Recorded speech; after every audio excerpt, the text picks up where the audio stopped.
Ladies and gentlemen, welcome in live to a very special edition of the BCP. Guys, anything exciting happened this week? Lots going on. We want to recap it here, guys. We hope you enjoyed AEW Rampage. We'll talk about all things AEW, CM Punk, give our very respected, insightful opinion here, and I had to bring in our A-plus players here on the BCP. Please welcome back to the show. You know her as the goodest sister. She works for literally everybody. The resume is a big scroll. BCP, Pop Break, Kimmy Talks Wrestling, every promotion everywhere. Maria Kanellis' personal protege. Please welcome back the goodest sister, Miss Kimmy. Kimmy, so cool. Kimmy, what up? That is me. Hi. Yeah, so I had to drop my whole resume in like 5 of my classes this week, and my teachers were not very happy with me. And I'm like, well, you see, I actually do something with my degree, unlike most of the people in this class. What's even more ironic is you don't even have a degree yet. Yeah, it's getting there. One more year. One more. Almost done. And then she's taking over the wrestling world. Moving on. Awesome, Kimmy. Thanks for making the time and staying up. And with Kimmy, as always, welcome back to the show. You know her as a wrestling aficionado. She works for all these great promotions, working hand in hand with the wrestler. Please welcome back to the show, Miss Skylar. Skylar, how are you? How's it going? Oh, thank you for having me back on. I've missed this. Yeah. I really missed You've got the ombre. I think they call it the ombre And look Baby there. Yoda. I see Baby Yoda. Changed my hair again, like always. And yes, the best gift I ever got. Hey. There Yes. Oh, wow. I feel like There's a I'm a lawsuit magnet. for Disney for Rob. Yeah. I'm a shareholder, so we're good. Please promote. And please welcome back to the show that handsome voice. You know him as hashtag lay editor-in-chief of the popbreak.com. Definitely want to get a boss's opinion on tonight's panel. Please welcome back to the show. He is a boss. Hashtag Dad Bodkin. Hashtag Dad Instincts. The one and only Mr. Bill Bodkin. What's up, bro? I may or may not have had a mental break yelling at my boss this week. So I am very much in tune with all the backstage machinations that are happening in AEW and around the world. Sure. All right. Well, I did. Spoiler alert. Yeah, I've lost my mind. So hey, man. Ready. It is the weekend. We just watched a ton of wrestling. All Out, I thought was a solid pay-per-view. But again, coming out of All Out, we had this major storyline. I felt the ladder match kind of didn't fall flat, but it played into something later. Obviously, we saw the unveiling, spoiler alert, MJF be getting that chip, working with Bivens. I still am waiting to see the dot connect there. First off, that is King of the Ladder match, Stokely Hathaway. Yes, excuse me. Bivens you talk about, who rarely appeared in WWE, is long since dead. Long live the king of the ladder match. It's not Jeff Hardy. Wow. It's not. No. It's Stokely fucking Hathaway. Yes. And excuse me, yes. Stokely Hathaway winning that. I'm still waiting to see how the dot connect works there. But then after this, we see the press conference. We'll talk about that. Basically, long story short, a lot of behind the scenes stuff. We've heard different versions of the story. We have seen action taking place. We've seen how they were able to move forward with Dynamite and the people that were able to carry the show. I felt ultimately Sunday night into Monday morning that MJF was ultimately on the back burner in terms of just pure storyline. And I knew Wednesday he would come out and knock it out of the park. I mean, give him a microphone. He'll fix everything. Ton of low-hanging fruit to pick from. And he had fun with the crowd. I thought it was great. We knew it would be. But, man, I don't want to be that guy. But, like... You're going to be. You always are. I always am. But I'm consistent. I'll give you that. Never been a Punk guy. Always thought he was very entertaining. I've talked to people that have shared locker rooms with him. This and that. I'm not here to knock the guy because I don't know him on a personal level, but there's been problems in the past. A lot of the promos against him have been very similar. We'll say that. A lot of them are coming out now. I don't know what happened. I do know Nick, the reporter, who's always been very kind to me, who talked to him. Now, correct me if I'm wrong. A lot of people are saying that the journalist brought up Scott Goldman. I did not hear it that way. Maybe I came at the wrong time. But to me, he went at Nick. It's just like one of those things, man. Like, I get it if you have a bad day at the office, but really just not a lot about the storyline or the match or MJF. And it was almost like vent. And I get it. We all go through stuff. Bill, you know this, man. You got to get stuff out. You got to vent, man. I've done it with you a million times. It was cringe. It was awkward. He was answering questions for Tony. I just thought it came out off as awkward. And then everyone going to is this a work? Is this a shoe? And I'm sitting here thinking, either way, this is not progressing a storyline. This is not good business. This is not making money. So it was kind of odd. Then we had heard the next day about the fights and the suspensions and all that. So it's been a whirlwind, man. I think, long story short, I think Tony Khan was put in a position to play boss and lay down the law. And who knows what happened behind closed doors. He could have said, hey, you guys are going to go away for a little while. There's going to be suspension, da-da-da. But at the end of the day, you got to get all these guys in a room, and you got to say, hey, this is the decision we're going to make. You got to lay down the law because there's been a lot of rumors. And again, I don't know what goes on about the inmates running the asylum. There's a lot of news in recent weeks. And Tony Khan did something. He may not be able to talk about it for legal reasons. But I thought he went up there and said, hey, we had to, strip these titles and then the world championship, and they move forward. And I thought they handled it as best as possible. I don't want to talk about rumors or things we don't know. But, Bill, I want to throw it to you first, man. Big AEW guy, what was your read on this whole situation, and how do you think they handled it? Let's start with a little story for you. So when CM Punk returned, this will be shocking when I tell you how I was. I was a little drunk when he returned. And I remember I got very emotional because CM Punk's one of my favorite wrestlers. And I maybe had a little tear in the eye. I almost called my dad, who's been passed for almost 10 years at the time. Now, if CM Punk left AEW and I never saw him again, I wouldn't care. Really? Because here's what he did. You could tell over the past few weeks, something is different. And yeah, maybe Hangman Page shouldn't have said what he said. But who remembers exactly what he said outside of if you've read the interview back and different stories? CM Punk did. You know why he remembers it? Because he's a dumbass.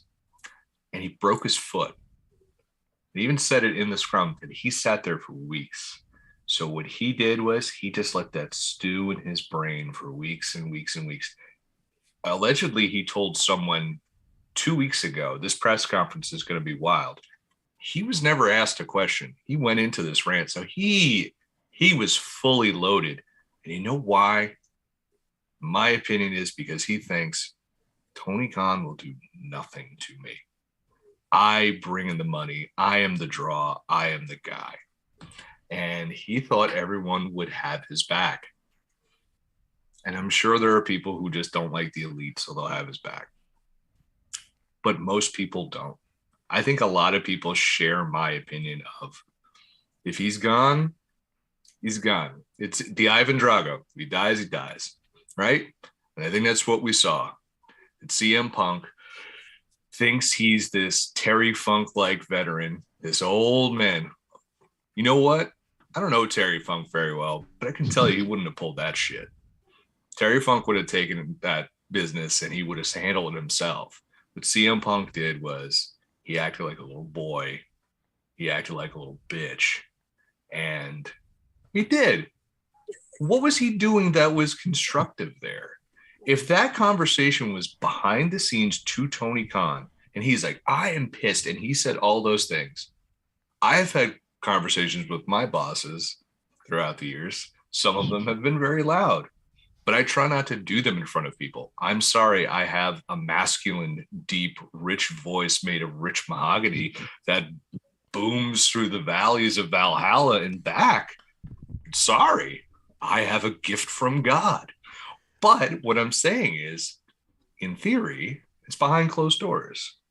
It's not to a bunch of journalists who you're also shitting on.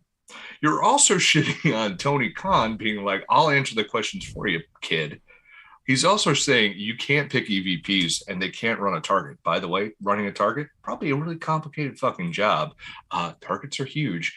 And also, like, I was just there tonight, so that's why I say that. And, like, he did nothing to help the cause. He didn't win anything. He didn't do anything. Looks like a shithead. You know who looks awesome? Jon Moxley, the guy who decided who was supposed to not come back till October, canceled all his plans, came in, ran a talent meeting. Everyone says, wow, that's the guy we want to listen to. Cuts the promo of his life, and he's probably going to beat the shit out of 9,000 people between now and October. CM Punk screwed CM Punk. Wow.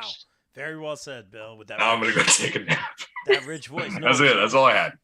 Very well said. And I've been saying, and I love that you pointed out Jon Moxley too, because how many times on this show have I said, like, I don't know about that interim thing, and that's a whole nother conversation. But my whole point was you kick a dead horse. We get it. Yeah. Oh, I mean, let me have this one. But my whole point about that was Punk's health. Like, is he ready? Is he gonna be ready? Now. He's hurt again. Supposedly, we don't know the. No. No, that's confirmed. No, he had he's surgery. got like 6 to 9 months. Mm-hmm. Yeah. Okay, well, get well. But anyway, yeah. Wow. Why'd you just tell him to go kiss your ass? Because that was the same sentiment. Oh man, get well. We'll see what happens. Obviously, we want everyone to be healthy and be nice to each other. More importantly, not more importantly, but you know what I'm saying. Oh yeah, more importantly, don't be a dick. Yeah, exactly. I think you rubbed a lot of people the wrong way, and Moxley really picked up the slack, as he did the first time around, man. And again, a lot of those promos, you go back and watch them, and they're saying a lot of stuff here. So, again, I'm surprised, but I'm not surprised. Skylar, are you a Punk fan, and what did you think about all this? So I was a Punk fan for years. It was when I hated him when he got rid of Jeff Hardy from WWE. Hated him for like the longest time. And then when he came out with this whole pipe bomb situation, he was my second guy in like WWE that I loved.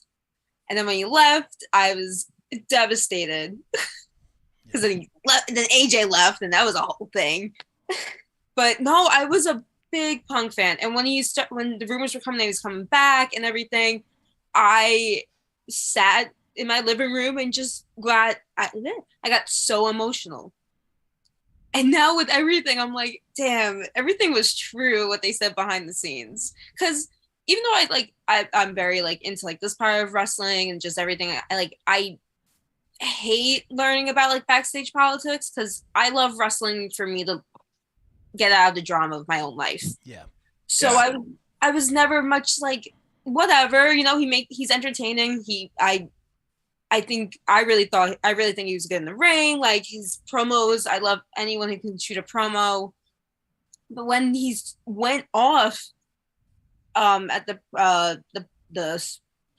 press conference, that's the word. Woo!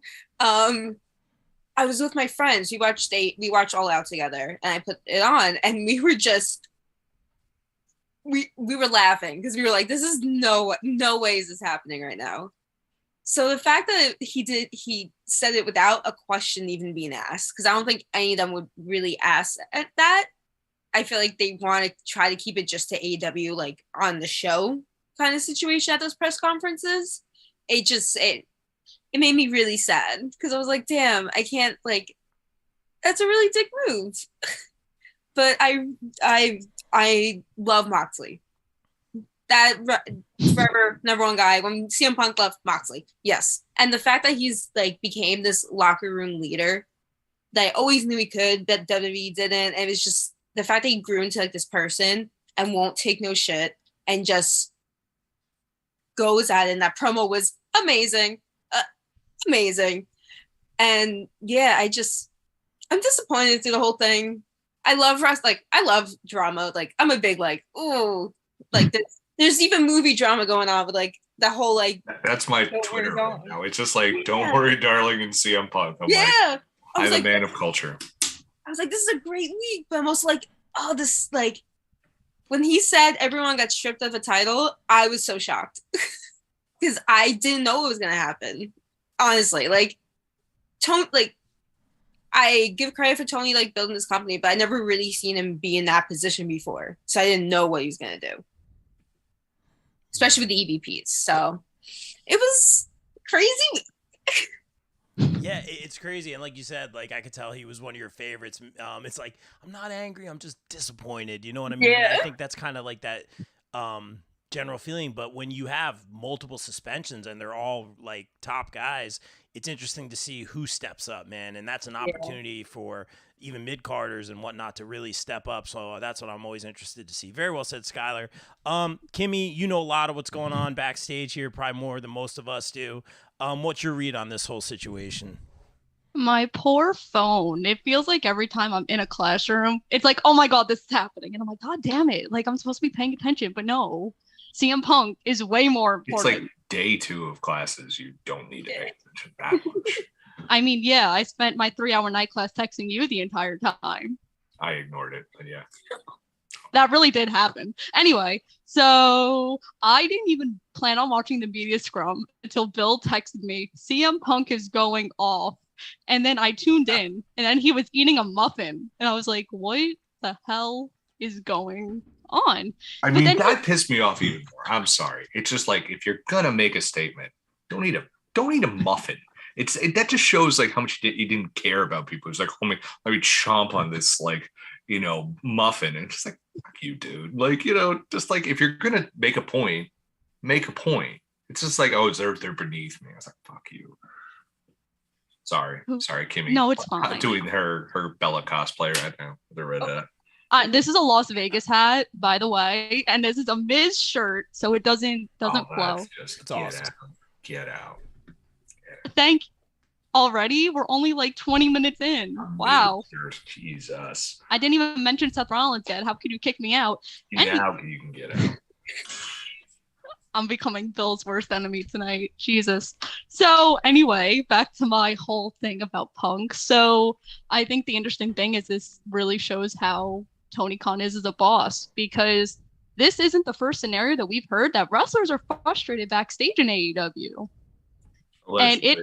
Allegedly. And it took a outlash on a media scrum for something to be done. You could have solved all of your backstage politic issues when you saw them arise, but you waited until a public backlash. If you would have solved them ahead of time, this maybe wouldn't have happened. Or not. You imagine you're going to tell CM Punk, if this is what the real Punk is, hey, let's get you and Hangman in a room. No, Tony, I'm not going to do it. Or he throws a fit. You're gonna force that guy into a room? He's, no, you're not. And this isn't the first, here's what what grinds my gears? Here's what grinds my gears. Everyone's like, AEW has backstage politics and drama. I said this a few weeks ago. I have books all of you should read. There's always fights. There's always drama. This always happens. Yeah, but this is not just this is what? But are you keeping it in-house? No! Are you shitting me? Like Shawn Michaels and Bret Hart, there are documentaries that aired on major cable networks how these guys hated each other. It was not kept in-house. And the reason those two essentially had to leave the company, and that let Austin and Rock become a thing. You know what I mean? Hulk Hogan, at the end, Hulk Hogan pinned Jeff Jarrett, and Vince Russo, the booker, came out and said, "You're out of here." And there was a whole thing. This happens, guys. Like, Jesus jumping Christ. Like, just because AEW is just because Vince McMahon would fire a guy now, or, well, never mind, Vince McMahon got fired himself. But I mean, just because this happens doesn't mean it's nothing. Look at all the shit we just found out about Velveteen Dream. That had been kidnapped or locked. Yeah, it's fucking disgusting. But that's just come out. But all this stuff happens. There's more stuff in AEW we don't know about, and we probably never will. There's stuff in WWE that happens. I guarantee you there's fights backstage. And just because fucking Papa H is there doesn't mean in 2 years people are going to take a shit on him. Just because things are good now doesn't mean it won't change. So everyone just being like, oh, well, you should have handled it. No. And that's not you, Kimmy. That's everyone. It's like, guys, throughout the history of wrestling, this happens. And then what you have to do, and sometimes you can't make the stars get along. The guys and gals bringing you the money, are you really going to tell them to go play nice when that person is making you a shitload of money? Mm-hmm. No, you try and make them happy so they can make you shitloads more money. This is the same thing that happens at football, baseball, basketball, at high school theater companies. Happens everywhere. So, like, for everyone to clutch their pearls that this is an AEW problem, you know nothing of wrestling history, or you're ignoring it. And I'm not defending Tony Khan. You're right. He should have tried. We don't know if he did, but I think he made the right move here. Like, you're stripped of the title, you're suspended. And the EVPs included. They're like, why didn't he say more? There's legal shit. We don't know. So that's what I'm saying. And it just frustrates me when I hear it, because it's like, guys, drama always happens. Drama in wrestling? What are you talking about? Yeah, no. You know nothing about that. Poor Larry. Why would people have relationships in wrestling? Poor Larry the dog. It's crazy. Yeah, apparently Kenny Omega tried saving it and got bit. Got bit himself. Yeah, and we don't know. Like, we don't know what actually went down, who threw the first punch, who broke it up, who was involved. But it seemed like, hey, you guys were the names that were involved. Everyone involved. You're suspended. I think you're setting. You're right. You're setting an example. You're setting the tone. Behind closed doors, it could have been like, hey guys, like, just go away for a while, come back. Who knows? We know where it stemmed from. Obviously, the press conference. I think people said there's videos of like security running backstage and whatnot. And there's all this stuff. Yeah. I guess Hangman was long gone, thank goodness. But everyone really picked up the slack on Dynamite, and I thought the way they put the tournament. Well, especially Jericho too. Like, sure. I don't mean to cut you off, but Jericho was not supposed to be on that media scrum. Yeah. It was supposed to be the Bucks and Kenny. But Jericho was one of the only people left in the building. And if you watch the media scrum, you see Tony like texting Jericho, like, can you please come here? Because I'm hearing things are going on. So thank God for fucking Chris Jericho. Yeah. And they always talk about like wrestlers court and all that. And I don't know if it's true or not. They said there was some sort of meeting that Brian and Jericho. No, it is true. That's wrestlers. Cool. Well, okay. So wrestlers court and the talent meetings are two different things. Wrestlers court often ended, let's say, not appropriate. Yeah, right. I got you. But again, it was cool that the leadership stepped up or presented themselves that way. That's really cool, man. So I thought they put together a really interesting. Again, it stinks, man. Like all these twists and turns and interims and all this stuff. And but you see the guys who step up. I think the tournament is really interesting because I like the way they put the brackets based on title reigns and mid-card title reigns. And I thought it was very well done, and we ended up getting some great matches. I got to ask you guys this. Who do you think walks out of this the AEW World Champion? Do you think it's Mox? Part of me thinks he deserves that vacation. Another part of me thinks he really deserves to continue to carry the company on his back. A lot of people are saying this is Bryan Danielson's time. A lot of people are saying, hey, maybe give it to Jericho. One of these three guys I feel definitely deserve it for so many reasons. We talked about them. Kimmy, I'll throw it back to you. Who do you think wins the big gold here? Well, I think the thing that we're not taking into consideration is this person's a transitional champion for 6 weeks until MJF cashes in his chip and wins the title at Full Gear in Newark. So you can make this really interesting and put Sammy Guevara in that spot for 6 weeks. They won't, but that would be interesting. But I think it's going to go to Jericho. He gets no reaction anymore, though. Because all he's known for is being with Ty Mello now. But I think they're going to give it to Jericho because it seems like when Jericho's in charge, things go the right way. And you could reopen the MJF Jericho feud, and then MJF's gonna win the title, and hooray. So I think they're gonna give it to Jericho. Yeah, it should be interesting. And you said, and I think Nunez and I were talking about this, like the chip, it's not like a cash-in thing. It's like, no, it's just so what's probably going to happen is like after Grand Slam, or as Jericho, whoever wins, like MJF's gonna come out and be like, I'm gonna cash in my chip at Full Gear. Right. Okay, thank you for clarifying that. It's still in its infancy, so I'm trying to figure out like all the rules and stuff with that, man. It's really interesting. Skylar, who do you think? You're picking Mox. I already know. I want to pick. The thing is, I want to pick Mox because I don't think we fully got an MJF and Mox feud, and I think that would be really good. Like showing on Wednesday, I think that would be like a really good, like they're both good in the ring, they're both good in promos. I think it would be like a great back and forth kind of thing. Again, not like back and forth to the title, but like back and forth like leading up to the match. So that's why I want Moxley. The problem is I know he wants a vacation, but he's also wrestling in GCW in October also, and I don't know what's gonna happen because I might be going to that. Fingers crossed. But a lot is happening, and I don't know because It's crazy, but that's the fun of it, you know. That's the fun of it. Bill, what do you think's gonna happen here? I think your finals should be. I don't know if they will be. I think it should be Danielson and Moxley because they had a great match earlier. Was it earlier this year or was it in November? Maybe it was November. No, it was this year because Regal came out. It was Double or Nothing.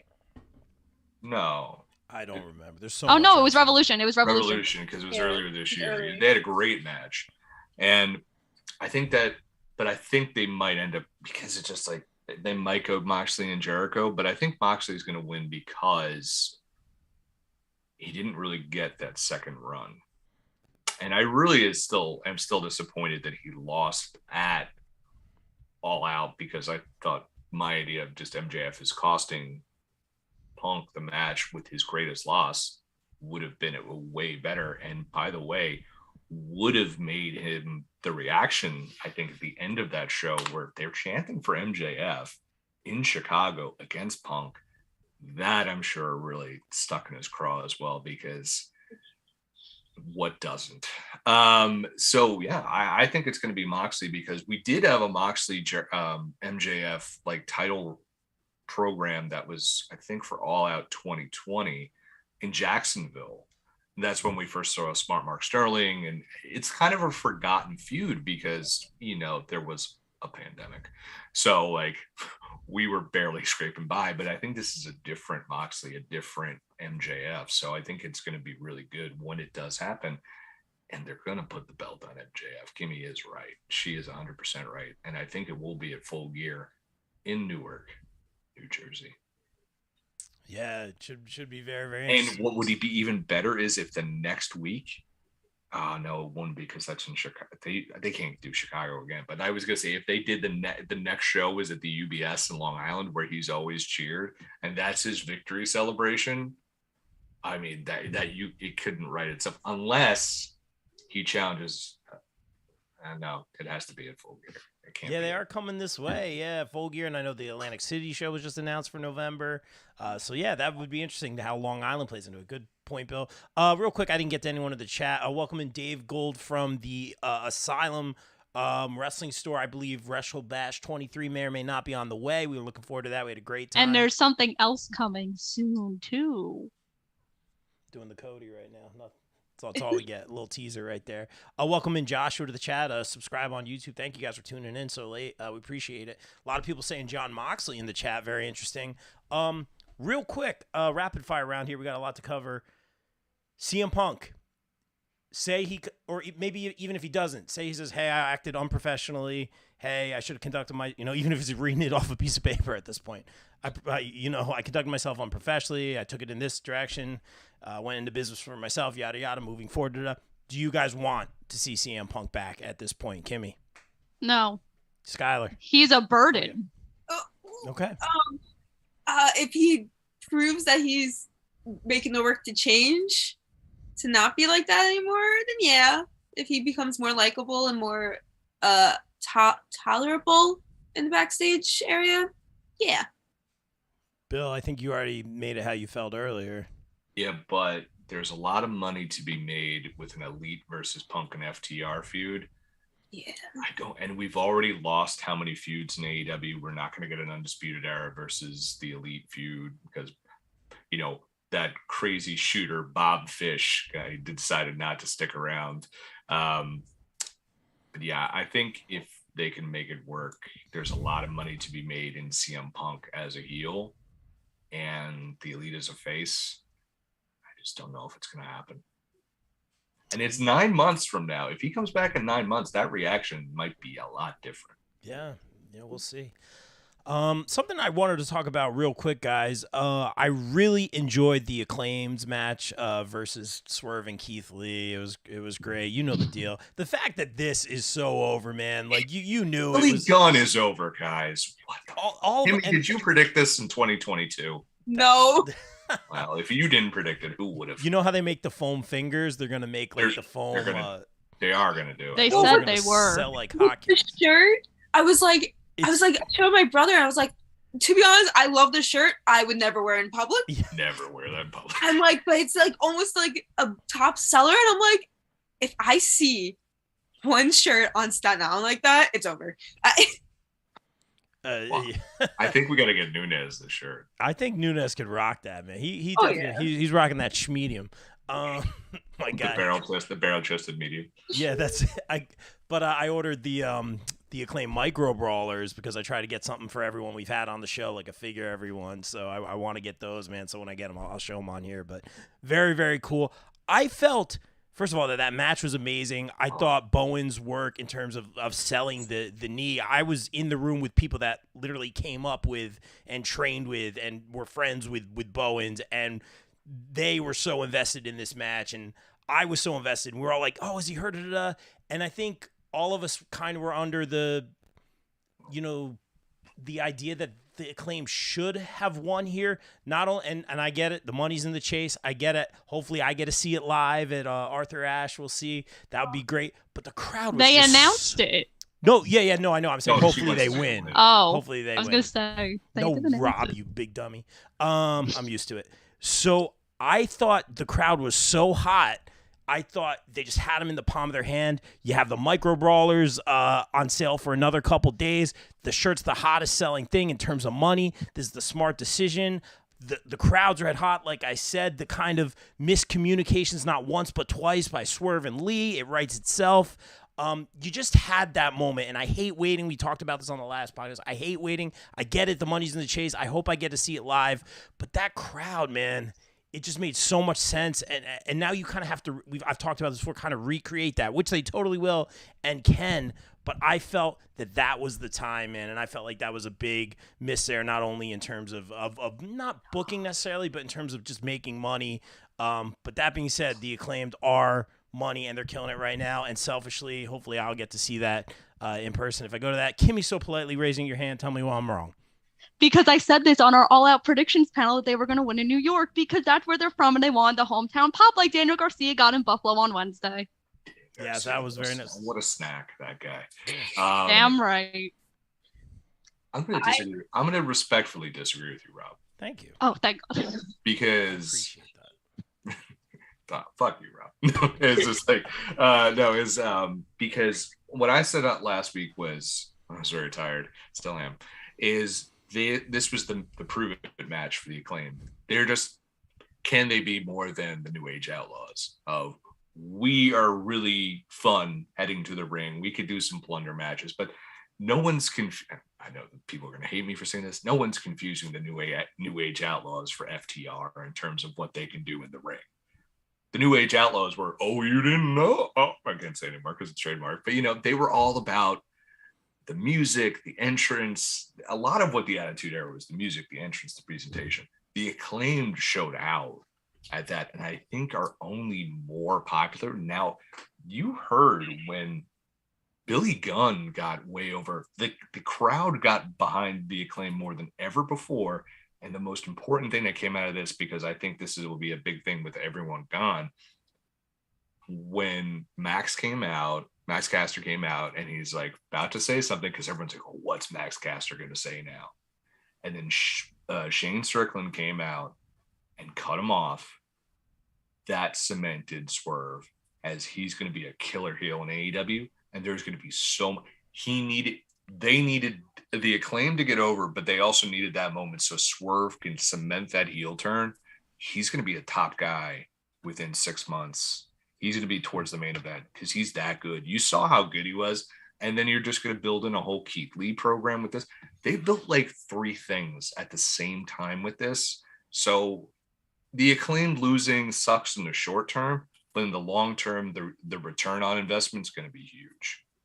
Yeah, you're absolutely right. Very, very well said. Oh. He knows, yeah, and just man, I'm excited to see this play out. I'm not gonna lie. My whole thing was like, if they do win it, like, and I get why Billy Gunn's there. It makes so much sense in terms of the business and money. But like, I just kind of want them two to have that moment together. It's like when Jungle Boy and Luchasaurus won. And it's like, why is Christian there? You know, and like we know why, but like. I kind of want it just to be them, but I get it. Like, you got to this point, those shirts are selling. Like, it makes so much sense. I don't think anyone intended for Billy Gunn to get this over. Yeah. So it's like you got to keep him there. Yeah, and you got to give some of that credit to Danhausen too. We got to give credit where credit's due, for sure. All right, Skylar, are you from New Jersey? Because I see you. No, I was just like, I saw you. No, that match. Me and my friends don't watch wrestling. Like I watch wrestling. They loved that match. They thought it was like the best match of the night. They were like, this is amazing. This is hysterical. We love it. I thought they were going to call an audible. I really thought they were going to give it. Like when that one moment where everyone thought they were going to win it, I thought they were calling an audible. But when they kicked out, I was like, it's not happening tonight. But I liked in the press conference, Swerve was playing heel and then Keith was playing very face, like very like humble and very much like where credit's due, and then Swerve was just like no credit. There were a bunch of jokes, like, and I like Bill said, they really build something like one night, and I think that's so creatively done, and I can't wait to see how this goes. I really hope they win in New York, the Acclaim, because like you said, they're so over. Like you can't. It's the fact that they got that over on national TV. Craziest thing in my life. Like I never thought anything like that would happen. But I'm just excited to see how this goes. And like you said, I think Swerve's gonna really be up there because he is really good. He plays heel really well. I think he wanted to in WWE, and Triple H was like, nah. He wasn't a Triple H guy. No, he was not. You said it perfectly, Skylar. You hit on 2 points. One, I meant to say earlier, that match was going so well. I'm sitting there going, call it in the ring. Like, you have them in the palm of your hand. Just call it in the ring. Call the audible. Like, just do it now. I mean, I'm kind of glad they didn't because that press conference would have overshadowed that win too. Totally, for sure. And then another thing you said perfectly, Bill alluded to it too, Swerve playing more of that heel role in the tag team. You also notice that Swerve was the only one to come out on Dynamite. Keith Lee was not with him. I'm sure that was by design as well. Kimmy, did we get to you? I know you told me I was wrong, but yeah, that was it. You just had. Did you listen to them in the press conference? I'll ask you that. I did not. I saw you should go do that. You should go do that. Okay, I will. Yes, good as sister. And we got to talk about this because apparently I was told no, I'm just kidding. Daniel. We can talk about him. Hold on. Can we talk about how he won at Clash of the Castle? I apologize. No. Yes. No. Did he win? He won. Oh, he won? Yeah, he did. Clean. First time in a year and a half. I didn't see him on any AEW programming, so I don't know how he would have won since this is an AEW podcast. Kimmy. I mean, I could do Kimmy Takeover. We could talk about him because he tweeted about the Acclaimed and Swerve. And to be fair, that is pretty huge. So. Daniel Garcia gets the hometown win. Heck of a match with big wheels. I got to see them at IWTV 100, fighting for an hour. They killed it, man. They killed it on TV. It was great. Kimmy, what did you think about your future husband? Wow. Why don't you just go exposing me to the whole 5 people that are watching us live? Hi, Mom. Do this every time. Yeah. I know, but still, like now people are asking me questions about it. Jesus Christ. Daniel's so cool. It's got a nice ring to it. Kimmy Garcia. There you go. No, so my friends have said that if this were to happen, that Daniel has to take my last name because Garcia is too basic. Daniel's so cool. My friends are crazy. You know this already. I know. Skylar's like, I don't know. Skylar's like, wait, I am one of your friends. But she knows all my other friends and Okay. she knows they're crazy. Anyway, let's talk about Daniel. So I'm mad that they didn't go the hour because I feel like if this was any Dynamite to do it, it was this one because of how much shit went down. And I felt like when you're looking into this Dynamite before Wednesday, we were like, damn, all this is going to get overshadowed because of the Punk stuff. And I was like, God damn it. Like, why can't Daniel just have a shine? But he did. He killed it. We're continuing the Jericho story. I hate pure rules, so I really hope he just abolishes the pure rules aspect of the pure title. That wasn't as flagrant in this match, though. I know it wasn't. Which was good. Yeah, it was for me. He knew. See, this is what I'm saying. He knew that I hated the pure rules, so he was like, you know what? I'm going to give Kimmy exactly what she wanted. So, he did it. Sure. But, he's a Dragon Slayer, and he's amazing, and he won a title. Yay. Yeah, congratulations, and in the hometown, Thank man. you. That was a great call. Bill or Skylar, any thoughts on Daniel Garcia? Because apparently we have to talk a lot about it. I don't know where you go with Daniel Garcia. That's just what I'm intrigued by. Like, is he gonna go be a face? Is he gonna be a heel? Are we gonna get Jericho and Garcia? Like, what's gonna happen? Think about this guy who just came in and let's just say he even said he's like when he came in, he was a skinny little dude. And now he's put on weight. He's done. He's had so many main events, most in AEW Dynamite history, by the way. Yeah, and now he's like, what do you do with him? Are we going to skyrocket him to the top? It's an interesting question. And Wheeler, I'll just keep saying, is the Ricky Steamboat of AEW. So he's going to be there forever. This feud is going to be it for years to come. So I think Daniel Garcia is unattractive. And I'd be like, no, for a while I was like, it would be funny if they did like a whole like switcheroo, like Yuta goes to Jericho and then Daniel Garcia goes to like the BCC, the club. Yeah, thank you. Because I was like, oh, like a switch of children, like wife swap and children swap. It was a good match. That would be the worst show. The children's swap. We're just gonna trade kids.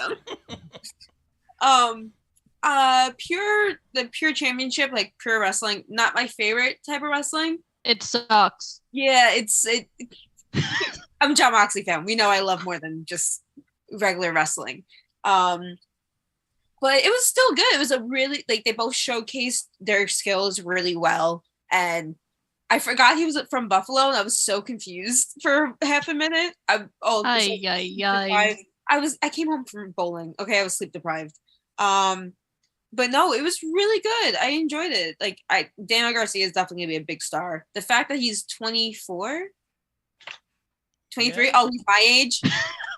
Great. The fact that he's so young and he has so much ahead of him, and after having like a car accident and like his legs and everything, like the fact that he can do so much and like, yeah. And as a not technical wrestling fan, but he's so good. Even though he does like a little bit more, he's like, I want to watch his matches because he's a sports entertainer. Rob, not anymore. Rob, are you a Dan Garcia fan? Nice guy. The technical stuff is not always my cup of tea, but I'm like coming to respect it more and more as I learn more about the business. The storyline's interesting. Glad to see him get the shine. Like, the big thing to me, like Skylar said, like, he couldn't walk. He was in that terrible accident, and he came back and to get this big win in his hometown. I know a lot of Buffalo people is a big deal. So I'm very happy for him. I'm excited to go on the ride. I'm not like jumping on any bandwagon or anything, but yeah, I'm excited for him. I'm happy for the kid. He deserves it. And, I think him and Kimmy are going to live happily ever after. I really do. I really think they're going to go nice, like Cape Cod, like up in Buffalo. It's going to be real nice. Yeah. But I don't like snow. Like, I hate snow. Yeah, but you live in Buffalo. You live in, be with Dan. But I don't. Or you just move to Orlando, move to Florida, so you don't have to pay any state income tax like every other wrestling couple. So there you go. There it is. Love it. Noted. All right, guys, and like we hey, always just for you and Vicious. There it is. Guys, thank you so much for staying up, making the time. I don't want to forget our sponsor, Funkenstein Wrestling Superstore. I'll probably be stopping over there at some point this weekend to say hi to Heather and Dan. That's Cannonball? I don't know what you're talking about. And then, of course, we got to shout out Mania Club because they're doing some great stuff right now for Pediatric Cancer Awareness Month. Go over to their Facebook page and definitely donate if you can. Help out during this month. We know some families right now that are going through it, man. So help them out if you can. Kimmy, shout them out. Tell everyone where they can follow you, all that good stuff. I don't even have a list in front of me. Jesus. So Baltimore Celeb Fest 5. Adam Page. Who else is there? Candice LeRae is there. And you have to be careful because that might be the last time you see her before she maybe goes somewhere else. That's not confirmed. I'm just assuming. And so many other amazing, wonderful guests. And myself will be there. So if you're in the Baltimore area, because this is one of the biggest conventions of the Northeast, you should definitely go check that out at baltimorecelebfest.com. And they're announcing more guests as we go along. So yay. Then you can follow me on Twitter at Kimmy_Sokol, SOKOL. I write for the Pop Break. As I told every class that I was in this week, that I write for the Pop Break. So, Bill, I did put you over in every class. You're welcome. Get me more writers. Listen, everyone in my department sucks. They think I'm like the top person in the department. So that's kind of sad, by the way. Welcome. Thank you. You go to Jersey College, my dude. I know, but they're like, Kimmy, you do this and this and this and whatever. So, yeah, that's about it. I don't want to be here for 1,000 hours, so we'll just leave it at that. I do. No problem. Skylar, you got anything to plug or where everyone can follow you? Instagram, Twitter, TikTok, Skylar __ Nicole. I don't really tweet. I gotta start doing that. Writer's block for everything in my life is happening. But yeah, yeah. Well, thank you. That was a good one. Thank you for making the time. And Bill, what do you got? John Perry, what up, man? We're heading out, man. But thanks for joining the chat, man. Bill, what do you got? I'm gonna say a few AEW things before I go. One, Powerhouse Hobbs cut in a really good promo tonight on Rampage. Big things for him. The Book of Hobbs is gonna be huge. Ricky Starks, push that boy to the moon. And yeah, there's gonna be some interesting things coming. I think one thing AEW will have is always good wrestling. So I think AEW is going to be just fine. The sky is not falling, in my opinion. And I'll be there until they turn the lights out, so I don't really care. As for me, your lovely, darling, gray-bearded dude, I'm at Bodkin Writes on Twitter, where this crowd will actually understand my wrestling tweets, as most people don't, who follow me from thepopbreak.com, the site I've been running for 13 years. We celebrate our 13th year anniversary at the end of this month. I'm the co-host of the Socially Distanced podcast, which drops every single Friday on all your favorite platforms. Just dropped our podcast today, where we talked about the new Lord of the Rings series. If you haven't watched it, I think, and you're a Lord of the Rings fan, I think you should. It's definitely worth your time. I am also the weekly reviewer of House of the Dragon. I'm going to be writing something about Queens of the Stone Age's Songs for the Deaf, which celebrated 20th anniversary, which makes me feel incredibly old. And I'll be writing some other things, I'm sure. And I'm also the Bill and the Bill versus the MCU podcast, which you can find on the Breakcast feed on all your favorite platforms. This week, I am doing 2 episodes. We're talking about all the D23 Marvel stuff that's coming out, which is being announced tomorrow. And we're also doing the movies of 2021. So my ass better go watch that new Spider-Man movie, because that's my last one I got to do. Yeah, follow thepopbreak.com. We're at the Pop Break on Instagram and Twitter. And I come on this podcast a whole bunch. So what you should do is, you haven't rated, you haven't reviewed, or you haven't subscribed to the Bob Culture Podcast on every single platform humanly possible. Look at that face. Do you know how many women love this face? Old Thirst Trap Jones over here. That's what he says. I know the truth, my friend. Go help Old Thirst Trap Jones over here. You know, you might see him in your local theater. You might see him in your local armory, or probably in Ridgefield Park, New Jersey, where the only place wrestling ever happens. So go find him, give him a big old kiss, And thank you so much for joining the Bob Culture Podcast. And Rob, as you always say, oh, well, very well done, man. That I can't like go after that rich mahogany voice, but like we always say here on the BCP, everyone stay safe, stay positive, take care of each other. We out. Peace, guys.